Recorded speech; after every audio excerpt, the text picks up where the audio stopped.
Au début du XVe siècle, la France ne s'effondre pas d'un coup, elle se fissure lentement. Le royaume est divisé, le roi est contesté. Une partie du territoire français est occupée par les Anglais. Depuis le traité de Troyes en 1420, une idée s'installe. La couronne de France ne reviendrait même plus au roi de France, mais au roi d'Angleterre. Le dauphin Charles n'est plus qu'une figure fragile de la royauté. Il s'est retiré à Chinon, on le surnomme déjà avec mépris le petit roi des Bourges. Autour de lui, les soutiens s'effritent, la certitude disparaît. Dans ce climat, beaucoup pensent que la guerre est déjà presque finie, que la France n'appartient plus à la France, que la royauté n'est plus française mais anglaise. La France est alors un pays fatigué, instable, elle n'attend plus vraiment de solution. Et puis, un beau jour, dans ce pays instable, une jeune fille de 17 ans apparaît, comme par magie. Rien n'a relié à ce monde. Rien n'autorise d'être là. Et pourtant, elle se présente face au roi, avec une certitude, une affirmation. Faut à tout prix que je voie le dauphin, le temps nous est compté. Elle dit qu'elle est envoyée pour sauver le royaume. Au début, on ne la croyait pas. Il doutait, il l'observait. Mais elle ne se démonte pas, elle insiste, elle impose, elle répète. Je ne suis pas normand.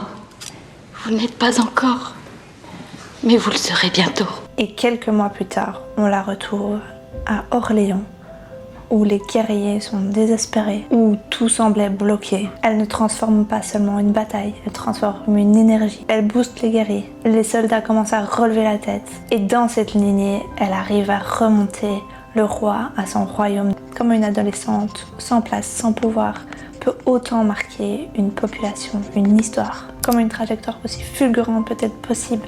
Aujourd'hui, je ne veux pas seulement te parler de l'histoire de Jeanne d'Arc. Je veux te faire comprendre ce qui joue derrière. D'où vient cette force de cette femme?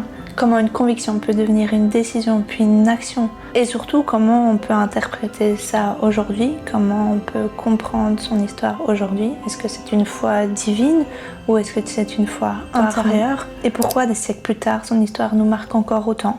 Qui est vraiment Jeanne d'Arc?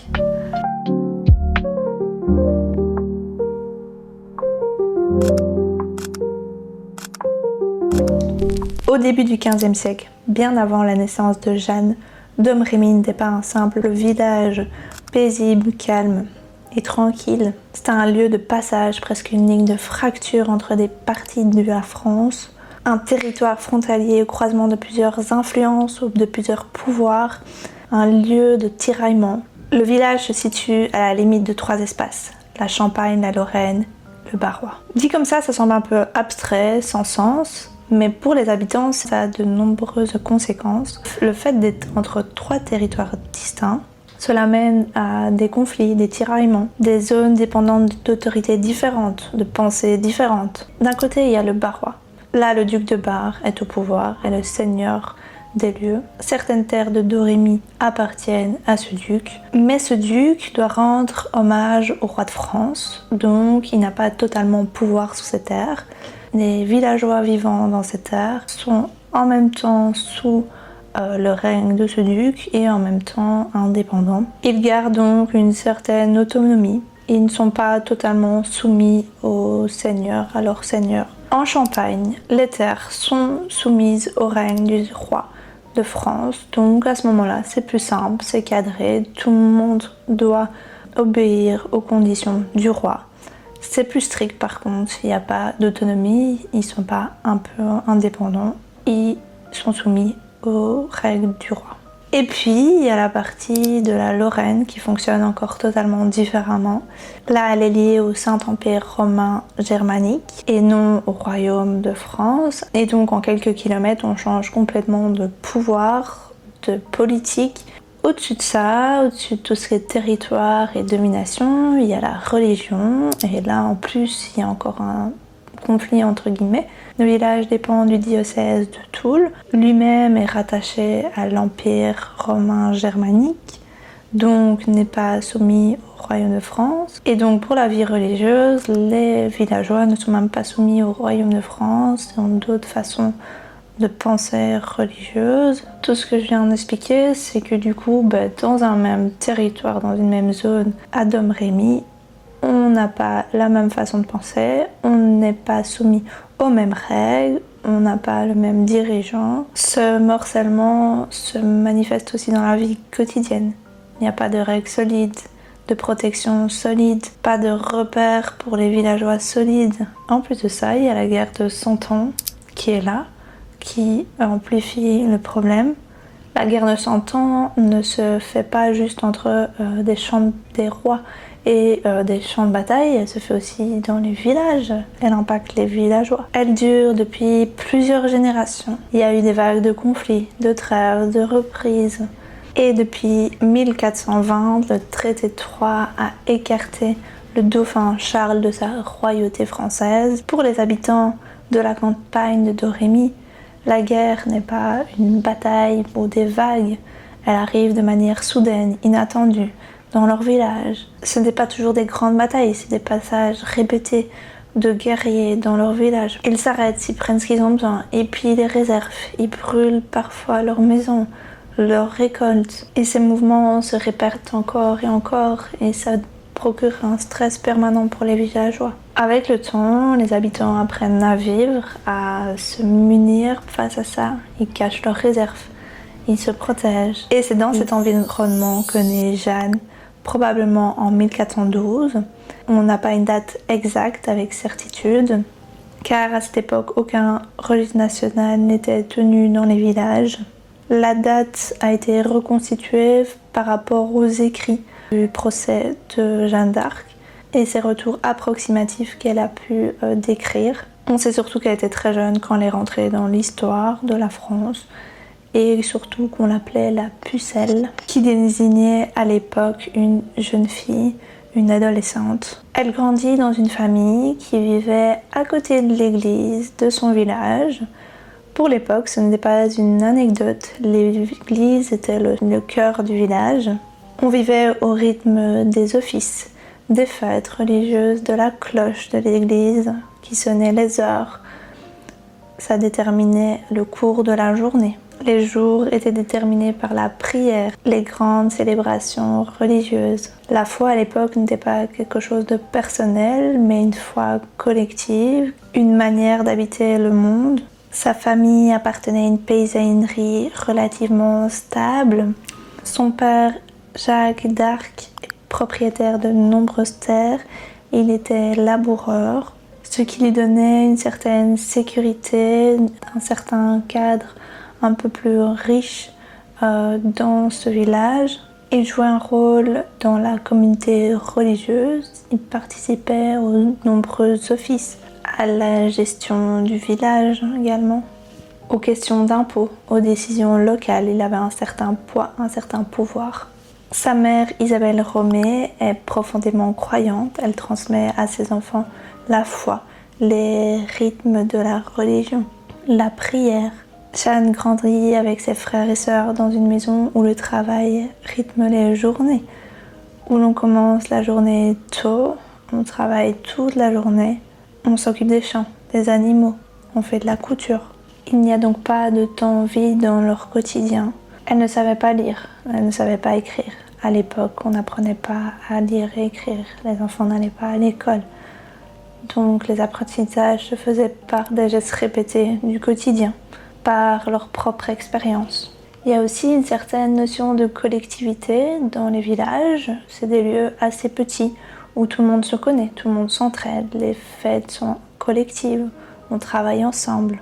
Jeanne, elle, se distingue un peu de toute cette culture collective. Témoignages recueillis disent que Jeanne était plutôt quelqu'un de studieuse, prieuse. Elle prie beaucoup plus que les autres enfants. Elle va plus souvent à la messe, elle va se confesser.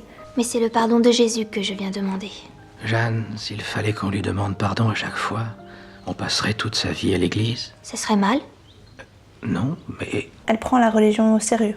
Pas comme une habitude, mais quelque chose qui l'anime profondément. On raconte aussi qu'elle a été attentive aux autres, aux pauvres. Elle donnait ce qu'elle pouvait. Elle partageait les valeurs de son propre village, elle respectait les règles. Dans ce milieu très ordinaire, très simple, très structuré, en elle, il y a quelque chose de différent. À l'extérieur, rien ne la distingue vraiment, mais à l'intérieur, quelque chose se construit progressivement. Et c'est là que tout commence. Vers l'âge de 13 ans, quelque chose bascule. Rien de visible, rien qui vient broyer son quotidien. Les gestes restent les mêmes, ses habitudes dans le village restent les mêmes. Tout à l'extérieur reste le même, mais à l'intérieur, quelque chose se transforme. Comme si quelque chose l'appelait. Plus tard, lors de son procès de 1431, elle reviendra sur le moment avec des mots simples. Elle dira que lorsqu'elle s'est retrouvée un jour avec son père dans son jardin à Domrémy, elle sentit une lumière, elle entendit une voix puissante qui la déstabilisa. Elle prit peur sur le moment, elle n'a pas vraiment compris ce qui s'est passé. Au début, elle reçoit sans vraiment comprendre, sans interpréter, sans chercher vraiment à savoir ce qui se passe. Au début, cette voix est isolée. Elle arrive de temps en temps. Avec le temps, Jeanne d'Arc ne parle plus seulement d'une seule voix, mais de plusieurs qui reviennent progressivement, quotidiennement. Elle dit reconnaître l'archange Saint-Michel, l'archange Catherine et Sainte Marguerite. Ces figures ne viennent pas de nulle part, elles appartiennent à la religion présente dans son village. C'est des figures quotidiennes, régulières dans les prières, dans les récits, dans les images de son église. Elle ne sort pas vraiment de son cadre, elle s'appuie sur ce qu'elle reconnaît pour donner vie aux voix qu'elle entend. Au début, les voix la poussent à aller plus vers la religion, à prier plus. Et puis progressivement, le ton change.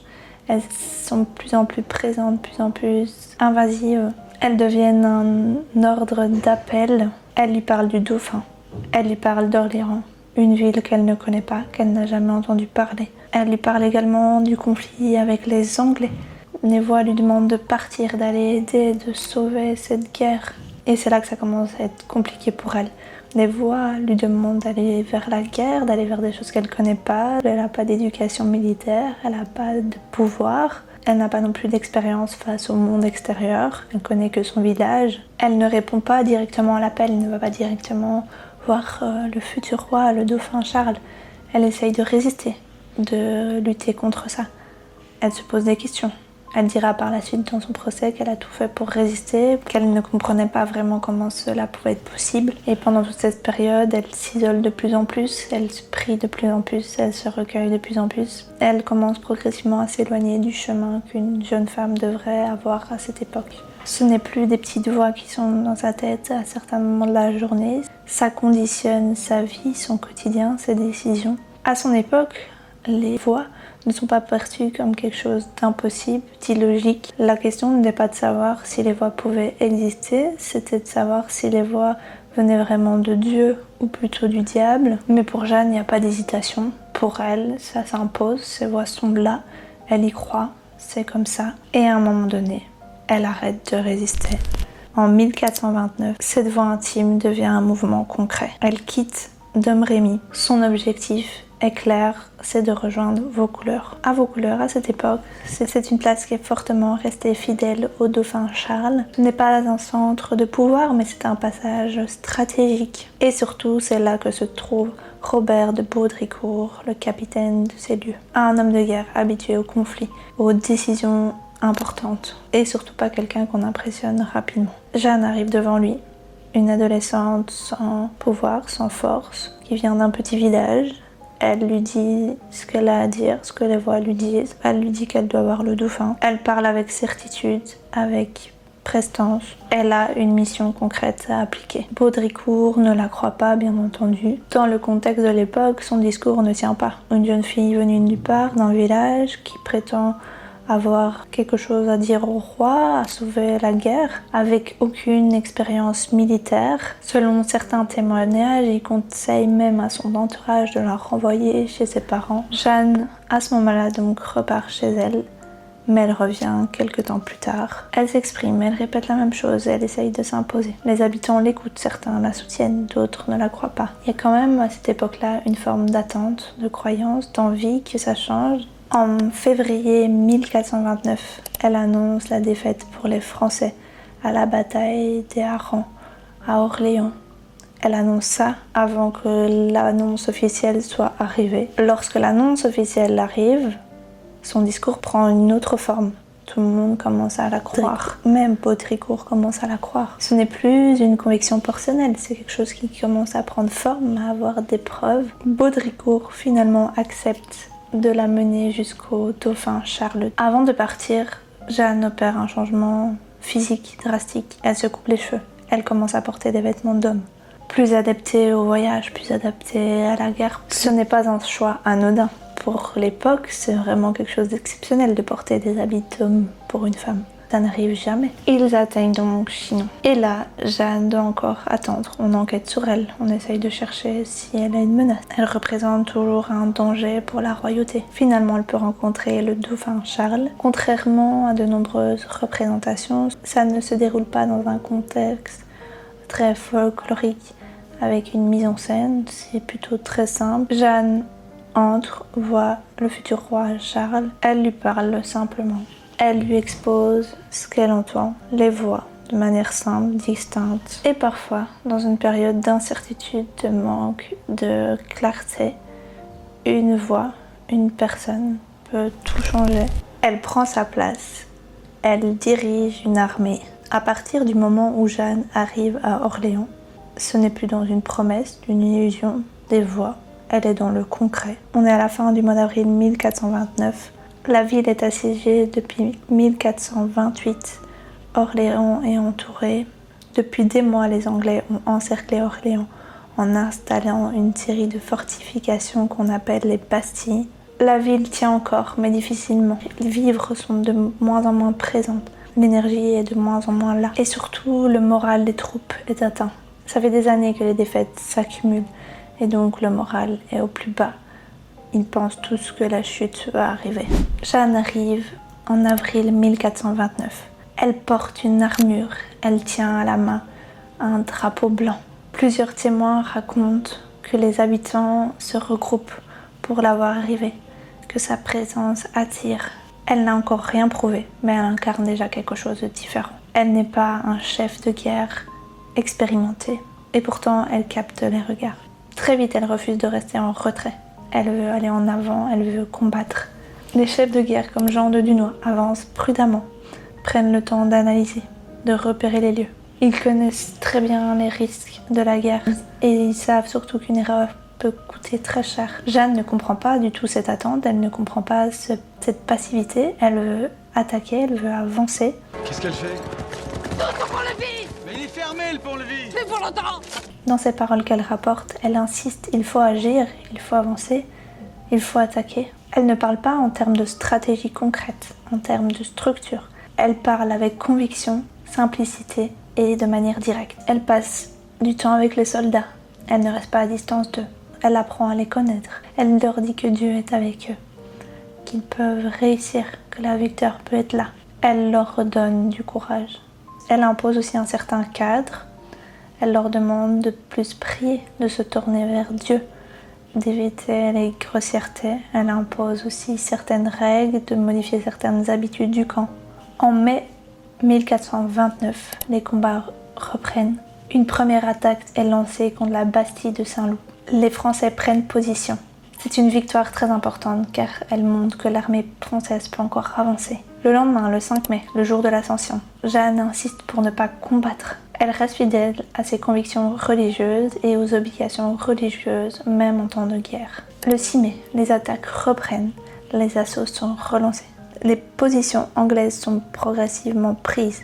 Le 7 mai, l'assaut est décidé et lancé contre les tourelles, un point stratégique majeur qui contrôle l'accès au pont. Jeanne est présente sur le terrain, elle motive les troupes, elle porte sa bannière. Au début de l'assaut, elle est blessée par une flèche dans son épaule.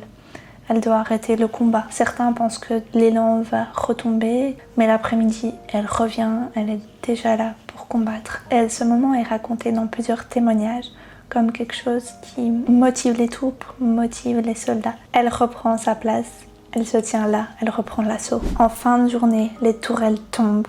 Dans la nuit du 7 au 8 mai 1429, les Anglais lèvent le siège. Orléans est officiellement libérée. Ce n'est pas simplement une victoire militaire, mais c'est un tournant pour les Français. Ça fait des années qu'ils se battent et qu'ils enchaînent des défaites et là, ils ont une victoire. L'impact est immense. Après Orléans, Jeanne ne s'arrête pas, elle parle déjà de la suite. Pour elle, la victoire n'a de sens que si elle mène au sacre du roi. Les opérations continuent. Le 12 juin, Jargeau est repris. Le 15 juin, Mur-sur-Loire. Le 17 juin, Beaugency. Le 18 juin 1429, la bataille de Patay est une victoire pour la France. Cette bataille est brève, rapide, mais décisive pour la France. Elle renverse complètement la dynastie. Le 17 juillet 1429, le dauphin Charles devient le roi. Il est sacré roi de France à la cathédrale de Reims. Jeanne est là, à côté de lui. Quelques mois plus tôt, elle n'avait aucune place. Maintenant, elle se tient au cœur de l'acte politique. Elle est à côté du roi. Elle l'a aidé à reprendre sa place de roi de France. Elle ne prend pas pouvoir. Elle permet de rendre possible quelque chose qui jusque-là était seulement une illusion. Et forcément, cette place, en tant que femme, face à un monde d'hommes, ne peut pas rester neutre, ne peut pas rester telle qu'elle. Parce qu'à cette époque-là, encore plus une femme qui avance, qui a une force, qui a un pouvoir, dérange et ne peut pas rester en place longtemps. La chute de Jeanne d'Arc, sa pendaison et sa fin de vie. Après le sacre du roi Charles en juillet 1429, on croit que la vie de Jeanne d'Arc va être paisible et accomplie maintenant. Mais rien n'est fini. Elle a fait ce qu'elle a annoncé depuis le début. Elle a conduit le dauphin au sacre. Et pourtant la suite c'est beaucoup plus tragique. Elle ne monte pas en escalade, elle redescend brutalement. Le climat politique devient de plus en plus tendu et surtout prudent. Le roi négocie plutôt qu'attaquer. Jeanne préférait qu'il l'attaque, qu'il continue sur cet élan, sur cette force de guerre. Elle reste dans la même lancée, d'avancer, d'aller jusqu'à Paris, de reprendre Paris, de poursuivre les efforts de guerre. Le basculement définitif se produit le 23 mai 1430 à Compiègne. La ville est menacée par les Bourguignons, les alliés des Anglais. Jeanne est sortie avec ses troupes pour repousser les ennemis, comme elle le fait à son habitude. Mais tout ne se passe pas comme d'habitude. Ils doivent se replier. Les portes de la ville se referment. Jeanne est encore à l'extérieur. Elle est isolée, seule. Elle est entourée des troupes de Bourguignons. Elle est menacée. Elle finit par être capturée. Elle n'a que 18 ans à ce moment-là. Elle sort du champ de la guerre. Elle est détenue comme prisonnière par les Bourguignons. Elle est surveillée, elle est interrogée. Très vite, une décision se dessine. Elle va être vendue aux Anglais. Ce transfert marque un tournant. On ne cherche plus à la combattre, mais à la juger. Le procès contre Jeanne d'Arc est ouvert en janvier 1431 à Rouen. Il s'agit d'un procès officiel, religieux, pour hérésie, c'est-à-dire pour avoir des croyances qui vont à l'encontre des croyances religieuses. À la tête du procès, on trouve Pierre Cochon, évêque de Beauvais. C'est lui qui dirige les interrogations. Ce détail est très important. Il est français, mais il est du côté des Anglais, politiquement engagés dans leur camp. Elle a été jugée par un tribunal ecclésiastique composé que de religieux. On ne la juge pas comme une ennemie militaire, on la juge comme étant quelqu'un qui est contre la religion. Jeanne est seule à se défendre face à tous ces religieux. Elle n'a pas d'avocat. Mon nom est Jeanne, j'ai 19 ans. Jurez de dire la vérité. Je le jure. Elle est interrogée pendant des heures sur toutes les parties de sa vie, sa croyance religieuse, ses vêtements, ses actes. La pression est constante, elle est menacée, affaiblie, isolée. Elle finit par signer un texte où elle reconnaît certaines erreurs, dont le fait de porter des vêtements masculins et certaines de ses déclarations. 5 jours plus tard, elle revient sur cette décision. Après 3 fois, je reconnus la voix d'un ange. Elle me disait qu'il fallait partir et que je lèverais le siège devant la cité d'Orléans. Elle reprend son pouvoir, sa force, sa décision. Cette procédure prend jusqu'à 5 mois. 5 mois de questionnement, de menaces, de torture psychologique. Le 30 mai 1431, elle est conduite sur la place du Vieux Marché à Rouen. Elle n'a que 19 ans. Les témoins disent qu'elle réclame une croix. Elle prie. Elle est attachée à un bûcher. Le feu est allumé. Elle meurt malheureusement brûlée vive. Son corps est consumé totalement. Ses cendres sont dispersées dans la Seine pour avoir aucune preuve et pour qu'aucune trace d'elle ne puisse encore être là. Pourquoi on n'a pas sauvé cette femme? Pourquoi les Français n'ont pas sauvé cette femme? On est dans un contexte de guerre, d'époque, où les nobles, les seigneurs, les chefs de guerre militaires pouvaient être sauvés en cas de capture par l'ennemi. S'ils étaient riches, qu'ils avaient de l'argent, s'ils avaient un pouvoir. Jeanne, à ce moment-là, ne pesait pas comme elle pèse maintenant dans l'histoire, Elle a servi à une chose précise, à un objectif précis. Maintenant, elle est moins indispensable, malheureusement. En plus, Charles vient d'être sacré roi. Son pouvoir est encore instable. Il n'a pas encore la force. S'il veut mener encore une guerre contre les Anglais maintenant, alors qu'il commence seulement à être stable pour récupérer Jeanne, ça va déstabiliser son pouvoir. Il n'a pas envie de prendre un risque diplomatique. C'est dur à entendre, mais c'est une réalité historique. Jeanne n'est pas abandonnée parce qu'on ne sait pas quoi en faire. Elle est laissée de côté parce qu'à ce moment précis, la sauver coûte plus cher politiquement que de rien faire. Après sa chute, qu'est-ce qui se passe? En 1455, un procès est réouvert plus de 20 ans après sa mort.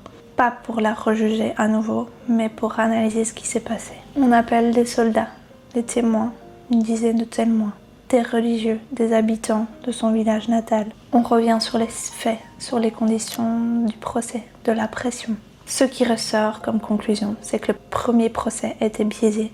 Les juges ont eu tort. Les règles n'ont pas été respectées. Jeanne ne devait pas mourir sur le bûcher. En 1920, presque 5 siècles après sa mort, une nouvelle étape est franchie. Jeanne d'Arc est canonisée. Elle devient officiellement une sainte. Le geste n'est pas anodin, c'est une reconnaissance pour sa force, pour son courage, pour sa foi divine. Il a fallu quand même 5 siècles pour qu'elle passe d'hérétique à sainte. C'est peut-être là que se joue une question profonde. La reconnaissance n'est pas toujours immédiate, elle peut mettre du temps. Et parfois, pour certaines personnes comme Jeanne, elle arrive beaucoup trop tard. Maintenant, je vais m'attarder à mon avis, à ma conclusion, à ce qui fait pour moi sa grandeur en tant que femme. Quand on regarde Jeanne d'Arc aujourd'hui, avec notre vision contemporaine, il y a 2 lectures qui sont possibles, qui coexistent entre elles. Celle qu'on voit de son époque profondément religieuse, avec la foi divine. Si je n'y suis, que Dieu m'y mette, et si j'y suis, que Dieu m'y tienne.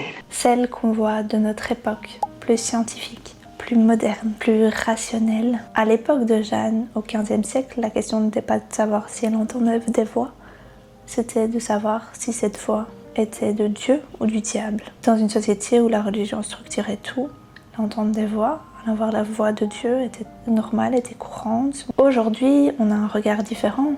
Entre le 19e siècle et le 20e siècle, des médecins, des psychiatres, des chercheurs, des scientifiques ont tenté d'expliquer, de comprendre ce que Jeanne d'Arc a vécu. Certaines hypothèses parlent de problèmes psychiatriques, d'hallucinations auditives, d'épilepsie du lobe temporal, de troubles dissociatifs, de voir de certaines formes de psychose. D'autres évoquent un état de modification de conscience. Mais ce qui est important pour moi, c'est pas le fait d'avoir une vision soit religieuse de l'époque, soit d'avoir une vision contemporaine, mais c'est de comprendre comment cette femme qui n'avait ni pouvoir ni force, qui venait d'un petit village, a pu convaincre une armée, a pu convaincre un roi, a pu convaincre un peuple de la suivre. Elle n'avait que 17 ans, elle était très jeune. Elle a tenu un procès compliqué, elle a parlé, elle a gardé sa position. Je dirai la vérité, mais je ne dirai pas tout.